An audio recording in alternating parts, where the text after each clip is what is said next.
الحمد لله رب العالمين، والصلاة والسلام على سيدنا وسندنا ومولانا وملجانا ومأوانا نبينا محمد صلى الله عليه وسلم،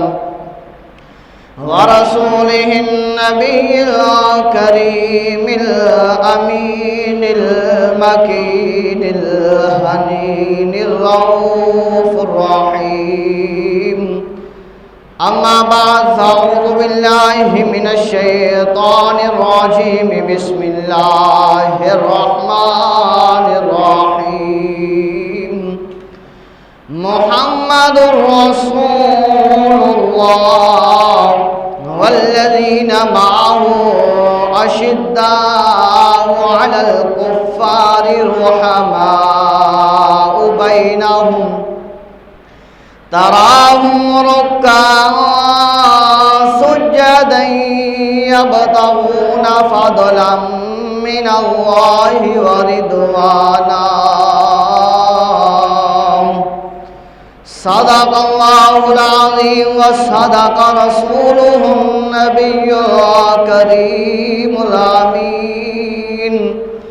اللهم رب اشرح لي صدري ويسر لي أمري واحلل عقدة من لساني يفقهوا قولي. اللهم رب زدني علما نافعا. اللهم رب زدني علما. إن الله وملائكته يصلون على النبي يا أيها الذين آمنوا صلوا عليه وسلموا تسليما. اللهم صل على سيدنا ومولانا محمد وبارك وسلم علیہ.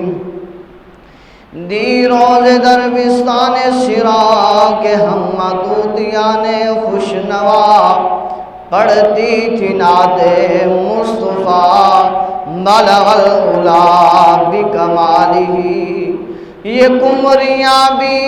ذوق میں ڈال سر اپنا توق میں کرتی تھی چرچا شوق میں کشف دجا بجمالہ. یہ بلبلیں بھی کوب کو لے لے کے ہر ایک گل کی بو کرتی تھی چرچا سو بسو حسنت جمیع خصالہ. یہ چڑیوں کے سن کر چہے چہے انسان بلا کیوں چھپ رہے. لازم ہے اس کو یوں کہے صلو علیہ وآلہ صلو علیہ وآلہ. اہل حق کے پیشوا عثمان ذی النورین ہے. اہل حق کے پیشوا عثمان ذی النورین ہے. ماہ طیبہ کی ضیا عثمان ذی النورین ہے.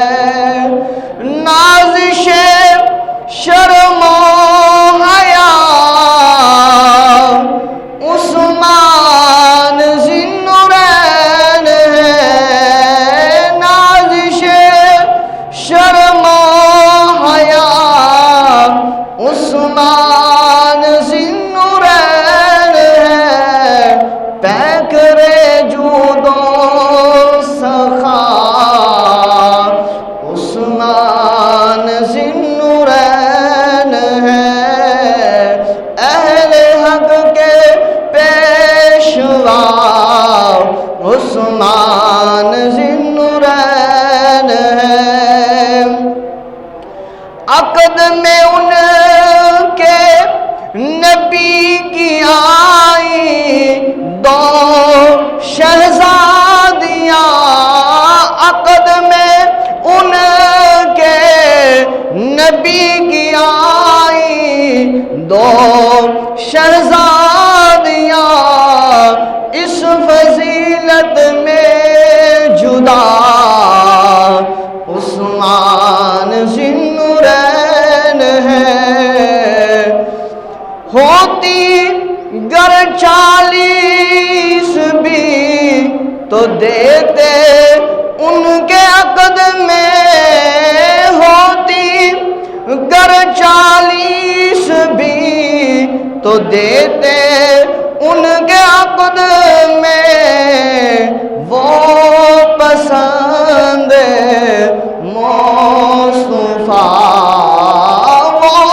پسند مصطفیٰ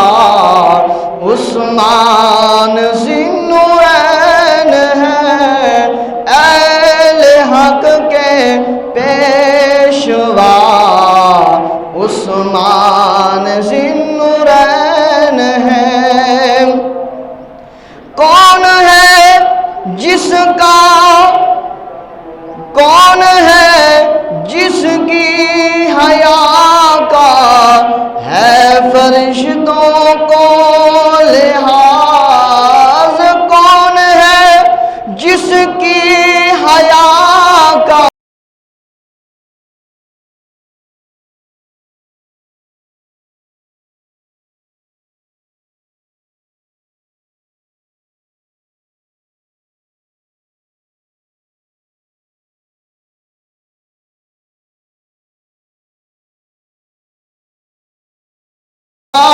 خلد میں اپنا رفیق، جن کو یہ رتبہ ہے ملا، وہ عثمان ذی النورین ہے، اہل حق کے پیشوا عثمان ذی النورین ہے۔ کیوں نہ ہو اللہ راضی حضرت عثمان سے، کیوں نہ ہو اللہ راضی حضرت عثمان سے، اس کے پیارے کی رضا عثمان ذی النورین ہے۔ دی رسول اللہ نے جن کی شہادت کی خبر، وہ شہید باوفا عثمان ذی النورین ہے، اہل حق کے پیشوا عثمان ذی النورین ہے۔ اب آپ ذی وقار نبی پاک صلی اللہ علیہ وآلہ وسلم سے محبت کرنے والوں، آج جمعۃ المبارک کا جو مختصر وقت ہے، اس میں جو ہمارا موضوع ہے وہ حضرت عثمان ذی النورین رضی اللہ تعالی عنہ کی شہادت مبارکہ ہے۔ آپ کے فضائل، آپ کے کمالات وہ ہیں، اور آپ کو جو اللہ تبارک و تعالی نے اعزاز عطا فرمایا ہے جامع القرآن کا، کہ ساتھ قرآن کا بھی تذکرہ ہوگا کہ جمع قرآن پاک کو کرنے والے کوئی اور نہیں بلکہ عثمان ذی النورین ہے۔ تو باب ذی وقار میں نے آپ احباب کے سامنے جو آیت کریمہ پڑھی ہے محمد الرسول اللہ، اس میں فرمایا گیا کہ محمد اللہ کے رسول ہیں، محمد الرسول اللہ، محمد اللہ کے رسول ہیں، والذین معہ، جو ان کے قرب میں رہنے والے ہیں، جو ان کی معیت میں رہنے والے ہیں، جو ان کے پاس رہنے والے ہیں، اشداء علی الکفار، وہ کفار کے لیے سخت ہیں، کفار کے لیے سخت ہیں، اشداء علی الکفار رحماء بینہم، لیکن آپس میں رحم کرنے والے، پیار کرنے والے، محبتیں بانٹنے والے ہیں۔ تراہم رکعاً سجدا یبتغون فضلا من اللہ ورضوانا، اور فرمایا ان میں وہ اللہ تبارک و تعالیٰ کی بارگاہ میں جھکنے والے، سجدہ کرنے والے، رکوع کرنے والے، اور اللہ کی بارگاہ میں گڑ گڑانے والے، اللہ کی رضا میں راضی رہنے والے ہیں۔ کیا دیجئے سبحان اللہ۔ اس آیت کریمہ میں اللہ تبارک و تعالیٰ نے چاروں خصوصیات کا ذکر فرمایا ہے جو اللہ تبارک و تعالیٰ کے پیارے پیغمبر حضرت محمد رسول اللہ صلی اللہ علیہ وسلم کے چاروں صحابہ میں بھی پائی جاتی تھی اور سارے صحابہ میں بھی پائی جاتی تھی، اور اللہ نے اپنے محبوب کا ذکر بھی اسی آیت کریمہ میں ساتھ فرما دیا کہ میرے محبوب کا ذکر بھی آ جائے، میرے محبوب کے محبوبوں کا ذکر بھی اسی آیت کریمہ میں آ جائے۔ محمد رسول اللہ، محمد اللہ کے رسول ہیں، کوئی نہ یہ جانے کہ کیا کیا نہیں، بلکہ محمد رسول اللہ، محمد اللہ کے رسول ہیں۔ والذین معہ، اور وہ جو آپس میں محبت کرنے والے ہیں، جو محبوب کی معیت میں رہنے والے ہیں، محبوب کے قرب میں رہنے والے ہیں۔ فرمایا اشداء علی الکفار، وہ کفار کے لیے سخت ہیں، کفار کے لیے وہ سخت ہیں، اور آپس میں رحماء بینہم، محبتیں کرنے والے ہیں، پیار کرنے والے ہیں، رحم کے ساتھ ایک دوسرے کے ساتھ پیش آنے والے ہیں۔ تراہم رکعاً سجدا یبتغون فضلا من اللہ ورضوانا، وہ رکوع بھی کرتے ہیں، سجود بھی کرتے ہیں، اللہ کی رضا کے لیے، اللہ کے لیے جھکتے ہیں۔ تو صحابی رسول فرماتے ہیں کہ اس آیت کریمہ میں جو چار خصوصیات کا ذکر ہوا ہے وہ بترتیب چاروں صحابہ کے لیے ہے۔ فرمایا جو آیا ہے والذین معہ، اس سے مراد سارے صحابہ بھی ہیں جو امام الانبیاء صلی اللہ علیہ وسلم کے قرب میں رہے، پر فرمایا ان میں خاص حضرت سیدنا صدیق اکبر رضی اللہ تعالی عنہ کی ذات ہے کہ جو ہجرت والی رات دروازے پر کھڑے ہیں، امام الانبیاء جاتے ہیں، دروازہ کھل جاتا ہے، عرض کرتے ہیں یا رسول اللہ آپ نے ایک مرتبہ کہا تھا کہ صدیق تیار رہنا، ہم ہجرت کے لیے جائیں گے۔ یا رسول اللہ اس کے بعد صدیق چارپائی پہ سو رہا نہیں ہے بلکہ اسی دروازے کے ساتھ کھڑا ہو کر انتظار کرتا رہا ہے کہیں محبوب علیہ السلام آ جائے اور آواز دیں یا دروازہ کھٹکھٹائیں اور میں اٹھ نہ سکوں، تو لہذا میں انتظار کرتا رہا ہوں۔ یا رسول اللہ وہ گھڑی آ گئی ہے ہجرت کے لیے، میں صدیق آپ کے لیے تیار ہوں۔ تو فرمایا زیادہ قرب رکھنے والے صدیق اکبر کی ذات ہے، ہجرت کی رات ساتھ جا رہے ہیں، جب غار کے قریب جاتے ہیں، پہاڑ کے اوپر جانا ہے، تو فرمایا امام الانبیاء صلی اللہ علیہ وآلہ وسلم کو صدیق اکبر نے اپنے کندھوں مبارکوں پر اٹھایا اور اٹھا کر اس غار میں لے گئے اور اس غار میں جا کر لیٹ گئے یا بیٹھ گئے۔ امام الانبیاء تشریف لے گئے، امام الانبیاء نے اپنا سر انور مبارک صدیق کی گود میں رکھا، 3 دن 3 راتیں وہاں قرآن بھی نازل ہوتا رہا، جبریل بھی آتا رہا، اور جو ہے وہ صدیق امام الانبیاء کے چہرے انور مبارک کی زیارت بھی کرتے رہے۔ فرمایا یہ قرب جو عطا ہوا ہے، جو صدیق کو عطا ہوا ہے، کسی کو عطا نہیں ہوا، حالانکہ سارے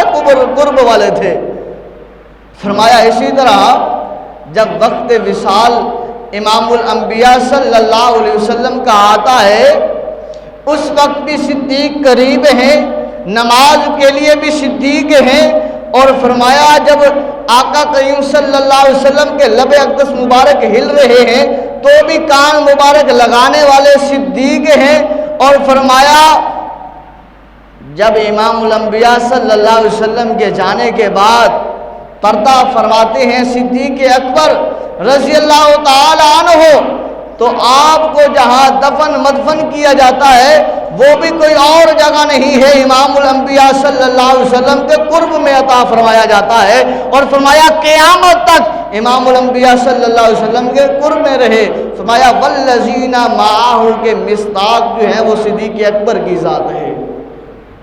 اور پھر فرمایا اس کے بعد جو دوسری حدیث ہے اشداء علی الکفار، کہ کفار کے لیے سخت، فرمایا سارے صحابہ کفار کے لیے سخت تھے، جنگ کے دوران کسی پر رحم نہیں ہے، صدیق اکبر بھی ہیں اور آپ کا سامنے بیٹا ہے، جنگ ہو رہی ہے تو وہ بھی سامنے ہے، جب جو ہے وہ بیٹا ایمان لاتا ہے اور آ کر عرض کرتا ہے یار ابو جان ایک وقت ایسا تھا اس جنگ میں آپ میری تلوار کے نیچے 2-3 مرتبہ آگے، میں نے اس لیے چھوڑ دیا کہ میرے آپ باپ ہیں۔ حضرت ابوبکر صدیق جلال میں آگے آپ نے فرمایا بیٹا بات سن، اگر اس وقت تو میری تلوار میں 1 مرتبہ بھی آ جاتا تو میں تجھے بیٹا سمجھ کر معاف نہ کرتا، بلکہ اپنے محبوب نبی صلی اللہ علیہ وسلم کا گستاخ دشمن سمجھ کر قتل کر دیتا اور واسطے تجھے جہنم کر دیتا۔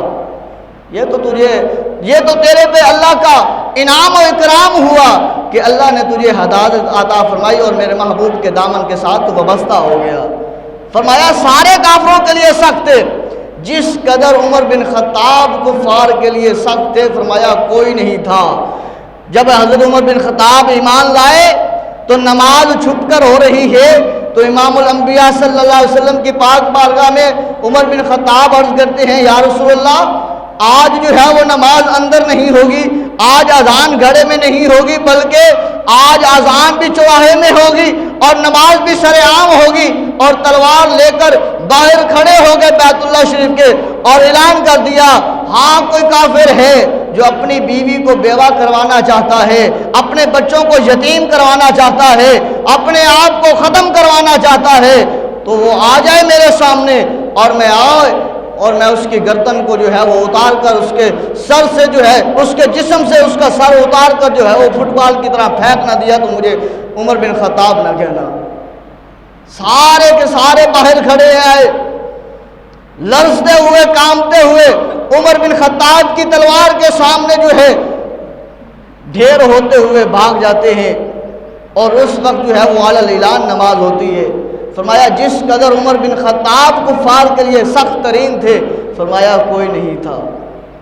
اور آگے آیا رحماء بینہم، فرمایا آپس میں محبتیں کرنے والے، فرمایا سارے صحابہ محبت کرنے والے تھے، سارے صحابہ رحم کرنے والے تھے۔ فرمایا جس قدر حضرت عثمان رحم کرنے والے تھے، جس قدر حضرت عثمان پیار کرنے والے تھے، جس قدر حضرت عثمان شفقت کا پہلو رکھنے والے تھے فرمایا کوئی ایسا نہیں تھا۔ یہ وہ عثمان ہے، یہ وہ عثمان ہے جن کو اللہ نے یہ اعزاز عطا فرمایا ہے کائنات میں جب سے دنیا بنی ہے، جب دنیا ختم ہوگی قیامت تک کوئی ایسا بندہ، کوئی ایسا مائی کا لال نہیں آ سکتا جو اعزاز عثمان کو حاصل ہے وہ کسی اور کو حاصل ہو جائے۔ کیسا فرمایا آدم علیہ نبی جین علیہ السلام آئے، شیس علیہ نبی جین علیہ السلام آئے، آنوش علیہ نبی جین علیہ السلام آئے، نوح علیہ نبی جین علیہ السلام آئے، موسیٰ عیسیٰ کلیم اللہ علیہ نبی جین علیہ السلام آئے، یوسف یعقوب یحییٰ زکریا داؤد سلیمان علیہ نبی جین علیہ السلام آئے، سارے انبیاء اکرام آئے، حضرت شعیب علیہ السلام آئے جن کی 9 بیٹیاں تھیں۔ فرمایا سارے نبی آئے لیکن کسی نبی کے پاس ایسا داماد نہیں ہے جس کے ہاتھ 2 بیٹیاں یکے بعد دیگرے نبی کی ہوں۔ فرمایا یہ جو اعزاز حاصل ہے یہ حضرت عثمان ذی نورین رضی اللہ تعالیٰ عنہ کو حاصل ہے کہ آقا کریم صلی اللہ علیہ وسلم کی پہلی بیٹی حضرت رقیہ آپ کے نکاح میں آئی، اس کے ساتھ زندگی کا سفر جاری ہے،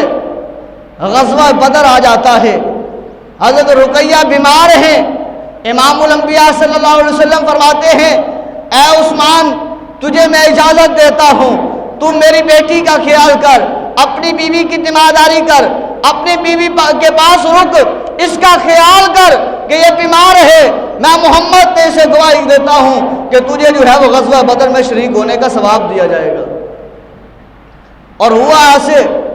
غزوہ بدر، بدری صحابہ سبھی باقی صحابیوں سے اعلیٰ ہیں، وہ غزوہ بدر ہے۔ فرمایا اس غزوہ بدر میں صحابہ شریک ہوئے، حضرت عثمان شریک نہیں ہوئے۔ حضرت عثمان تیمارداری کر رہے ہیں حضرت رقیہ رضی اللہ تعالی عنہا کی، حتیٰ کہ حضرت رقیہ رضی اللہ تعالی عنہا کا وقت وصال آ جاتا ہے، آپ کا وصال مبارک ہو جاتا ہے، آپ جو ہے اسے جنت البقیع میں مدفن کر دیتے ہیں۔ ادھر سے صحابہ اور امام الانبیاء صلی اللہ علیہ وسلم تشریف لاتے ہیں اور فرمایا کہ اے عثمان، تجھے یہ جو ہے ہر صحابی کے بدلے میں جو ہے وہ جو مال غنیمت آتا ہے وہ بھی دیا گیا، یہ تیرے پاس رہے گا، اور کل قیامت کے دن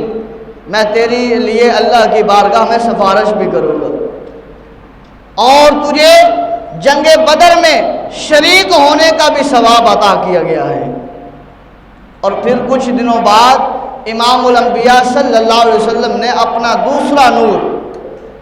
اپنی دوسری بیٹی حضرت ام کلثوم کے ساتھ آپ کا نکاح کیا۔ حضرت رقیہ سے آپ کا ایک بیٹا ہے جس کا نام حضرت عبداللہ ہے۔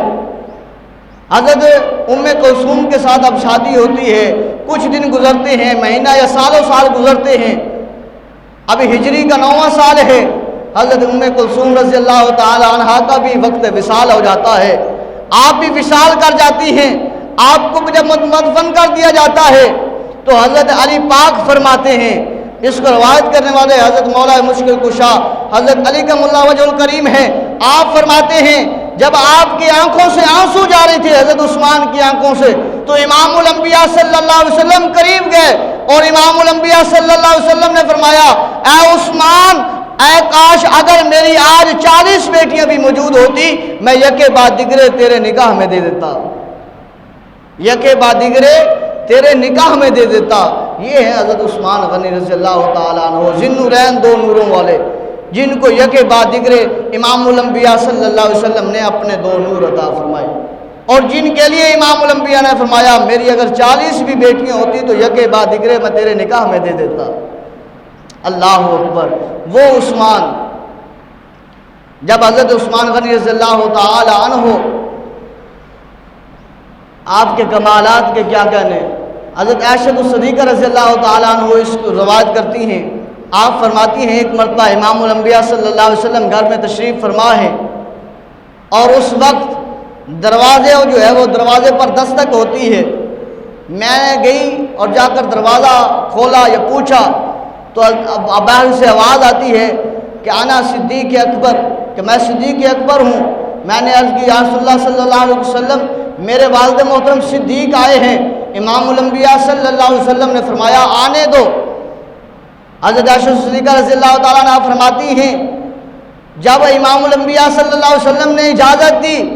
اس وقت آقا کریم صلی اللہ علیہ وسلم کی پنڈلی مبارک سے کپڑا ہٹا ہوا تھا، آپ لیٹے ہوئے تھے، آرام فرما رہے تھے۔ صدیق اکبر آتے ہیں، آ کر بیٹھ جاتے ہیں،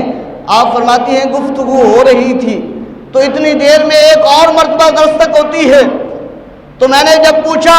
تو آواز آتی ہے انا عمر بن خطاب، میں عمر بن خطاب ہوں۔ میں نے پوچھا یا رسول اللہ عمر بن خطاب آئے ہیں،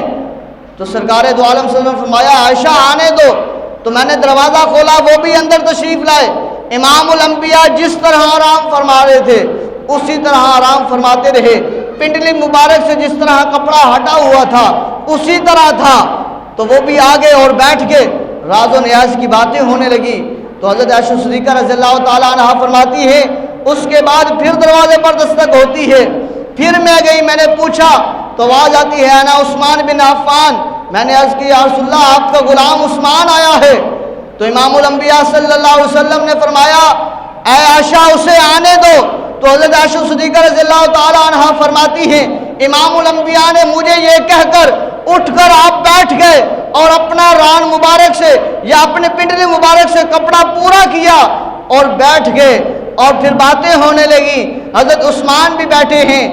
اور حضرت ابوبکر صدیق و عمر بن خطاب بھی بیٹھے ہیں۔ حضرت عائشہ صدیقہ رضی اللہ تعالیٰ عنہ فرماتی ہیں میرے دل میں یہ بات رہی کہ میرے بابا آئے، صدیق اکبر آئے، امام الانبیاء ایسے تشریف فرما تھے اور کپڑا مبارک ایسے ہی ہٹا رہا۔ عمر بن خطاب آئے، ایسے ہی تشریف فرما تھے، کپڑا مبارک ہٹا رہا۔ جب عثمان آئے تو اٹھ کر بیٹھ بھی گئے اور کپڑا مبارک بھی سیدھا کر دیا۔ وجہ کیا ہے؟ آپ فرماتی ہیں کچھ دیر بعد ابوبکر صدیق بھی چلے گئے، عمر بن خطاب بھی چلے گئے، عثمان ذی النورین بھی چلے گئے۔ میں نے عرض کی یا رسول اللہ صلی اللہ علیہ وسلم فداک ابی و امی یا رسول اللہ وجسدی و مالی و جانی و روحی یا رسول اللہ صلی اللہ علیہ وسلم، سب کچھ آپ کے قدموں پر قربان ہو جائے یا رسول اللہ صلی اللہ علیہ وسلم۔ وجہ کیا ہے؟ میرے بابا آئے، آپ آرام فرماتے رہے، عمر بن خطاب آئے، آپ آرام فرماتے رہے، جب عثمان آئے ہیں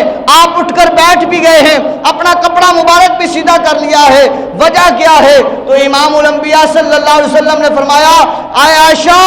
عثمان وہ عثمان ہے جس سے اللہ کے فرشتے بھی حیا کرتے ہیں، میں محمد کیوں نہ حیا کروں؟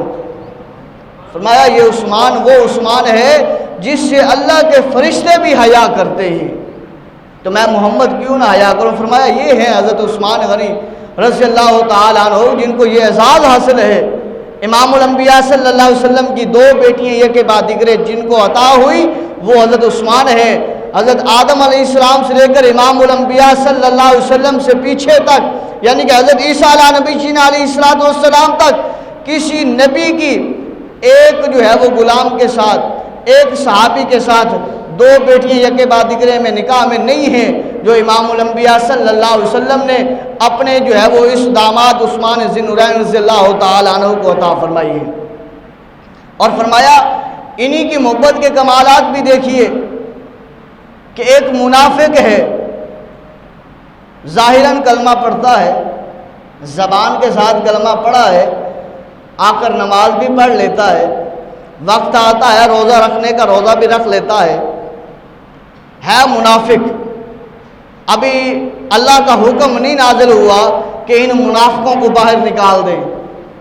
کیونکہ منافق بھی ساتھ نمازیں پڑھتے تھے، سارا کچھ تھا، لیکن حکم نہیں ہوا تھا، حکم بعد میں ہوا جب اذا جاءک المنافقون قالوا نشهد انک لرسول اللہ، جب یہ جو ہے وہ صورت نازل ہوئی محبوب اب ان کا آپ کے ساتھ رہنا جو ہے وہ اچھا نہیں ہے، تو پھر آپ نے ایک ایک کو پکڑ پکڑ کر نکالا، چل بھائی تو بھی نکل جا، چل بھائی تو بھی نکل جا۔ 360 منافقوں کو امام الانبیاء نے اپنی صفوں سے نکالا۔ فرمایا ابھی یہ حکم نہیں نازل ہوا تھا، ایک منافق تھا جو ظاہراً کلمہ پڑھتا ہے، اپنے آپ کو مسلمان کہتا ہے، اس کے گھر کے ساتھ ایک انصاری کا گھر ہے، انصاری صحابی کا گھر ہے، اس کے گھر میں جو ہے اس منافق کے گھر کا جو ہے جو درخت ہے کھجوروں کا وہ جھکا ہوا ہے، اس کے اوپر کھجوروں کے گوشے لگے ہوئے، وہ کھجوریں جو ہے وہ نیچے جو ہے وہ آتی ہیں، ٹوٹتی ہیں، یا صبح ہوا چلتی ہے یا بچے جو ہے وہ توڑتے ہیں، تو وہ جو ہے وہ بچے ہیں کھا لیتے ہیں، یا بچوں کو سے جو ہے وہ انصاری صحابی لے کر اسے واپس لیتا ہے، معاملہ جو ہے وہ بڑھتا رہتا ہے، لڑائی جھگڑا جو ہے وہ ہوتا رہتا ہے۔ وہ انصاری صحابی امام الانبیاء صلی اللہ علیہ وسلم کے پاس آ جاتا ہے، یا رسول اللہ یہ روزانہ کا مسئلہ ہے، اب کیا کیا جائے؟ امام الانبیاء صلی اللہ علیہ وسلم نے اس منافق کو بلایا جو ظاہراً کلمہ پڑھتا ہے، اسے کہا کہ یہ اپنا کھجور کا درخت جو ہے یہ بیچ دے اس صحابی کو، انصاری کو، تو میں محمد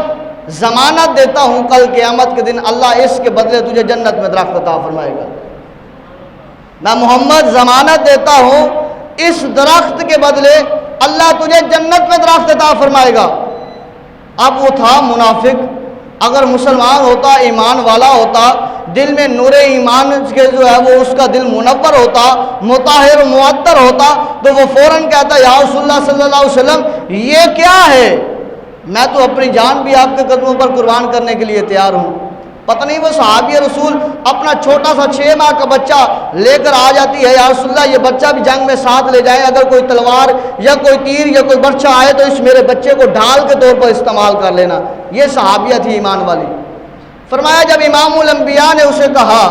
تو اس نے کہا میں تو نہیں کرتا ایسا، صاف انکار کر دیا، میں تو نہیں دیتا، میں نہیں دیتا، چلا گیا۔ یہ بات جب حضرت عثمان ذی النورین رضی اللہ تعالیٰ عنہ کو پتہ چلتی ہے کہ ہے امام الانبیاء صلی اللہ علیہ وسلم کے پاس وہ شخص آیا انصاری اپنا مقدمہ لے کر اور امام الانبیاء نے فیصلے کے طور پر اس کا درخت خرید کر اسے دینا چاہا، اس کی قیمت بھی ادا کرنے کے لیے، دنیا کی قیمت بھی اسے دینے کے لیے، اور جنت میں ایک درخت کی ضمانت بھی دی، اور پھر بھی وہ مانا نہیں ہے، تو حضرت عثمان ذی النورین رضی اللہ تعالیٰ عنہ چپکے سے اس کے گھر پہنچ جاتے ہیں اور اس سے بات کرتے ہیں کہ بتا تیرے اس درخت کی قیمت کیا ہے، اس درخت کے بدلے ایک درخت لیتا ہے، اس درخت کے بدلے کتنے دینار و درہم لینا چاہتا ہے، کتنا سونا لینا چاہتا ہے، کتنا چاندی لینا چاہتا ہے، بتا دنیا کی کون سی قیمت اس درخت کے بدلے میں لینا چاہتا ہے، کہ میرے محبوب کو یہ پسند آیا ہے، میرے محبوب نے یہ فرمایا ہے، میرا محبوب اسے خریدنا چاہتا تھا، تو ویسے جو ہے وہ واپس لے کر آ گیا۔ اس نے کہا عثمان اگر بات یہ ہے کہ یہ فلاں باغ جو ہے تیرا، یہ فلاں باغ جو تیرا ہے، اگر اس ایک درخت کے بدلے وہ باغ مجھے سارا عطا کر تو میں تجھے درخت دے دیتا ہوں۔ تو حضرت عثمان ذی النورین رضی اللہ تعالیٰ عنہ فرماتے ہیں بس وہ باغ تیرا ہو گیا، یہ درخت جو ہے وہ میرے حوالے کر، ملکیت کر۔ ملکیت کیا اور وہ انصاری کے حوالے کر دیا کہ اب یہ درخت تیرا ہے، اس کا پھل تیرا ہے، اس کا سب کچھ اب تیرا ہے، اب کوئی لڑائی اور جھگڑے والی بات نہیں رہی۔ جب امام الانبیاء صلی اللہ علیہ وسلم کے پاس یہ بات پہنچی ہے، امام الانبیاء صلی اللہ علیہ وسلم تبسم فرماتے ہیں اور فرماتے ہیں عثمان جو باغ تو نے دنیا میں اس کے حوالے کیا ہے، میں محمد ضمانت دیتا ہوں وہ باغ تجھے کل قیامت کے دن جنت میں عطا کیا جائے گا۔ تو قول محمد ہے قول خدا، قول محمد ہے قول خدا، فرمان نہ بدلا جائے گا، بدلے گا زمانہ لاکھ مگر قرآن نہ بدلا جائے گا۔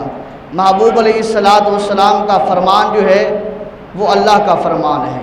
زمانہ لاکھ بدل سکتا ہے، قرآن بھی بدل نہیں سکتا۔ یہ قرآن کو جامع القرآن بنانے والے بھی حضرت عثمان رضی اللہ تعالیٰ عنہ، ایک کتابچے کی شکل دینے والے بھی حضرت عثمان ذی النورین رضی اللہ تعالیٰ عنہ ہے۔ حالیہ وقت میں جو ہے جو سویڈن میں قرآن پاک کو جو ہے وہ جلایا گیا ہے، گستاخی کی گئی ہے، اس کے لیے ہم پرزور جو ہے وہ مذمت بھی کرتے ہیں اور اللہ کی بارگاہ میں یہاں بیٹھ کر تہیہ اور ارادہ بھی کرتے ہیں کہ ہم اپنے بچوں کو ناظرہ قرآن بھی پڑھائیں گے اور حافظ قرآن بھی بنائیں گے، کہہ دیں انشاءاللہ۔ اور قرآن سے محبت کا تقاضا بھی یہی ہے، اگر کوئی گستاخی جس نے کی ہے اس نے قرآن پاک کا کچھ نہیں بگاڑا، اس نے صرف اور صرف ایمان والوں کا دل جو ہے چکنا چور کیا ہے۔ قرآن تو وہ قرآن ہے جس کی حفاظت کا ذمہ میرے خدا نے لیا ہے، وہ قرآن کی بے حرمتی جو انہوں نے کی ہے وہ ظاہراً ہے،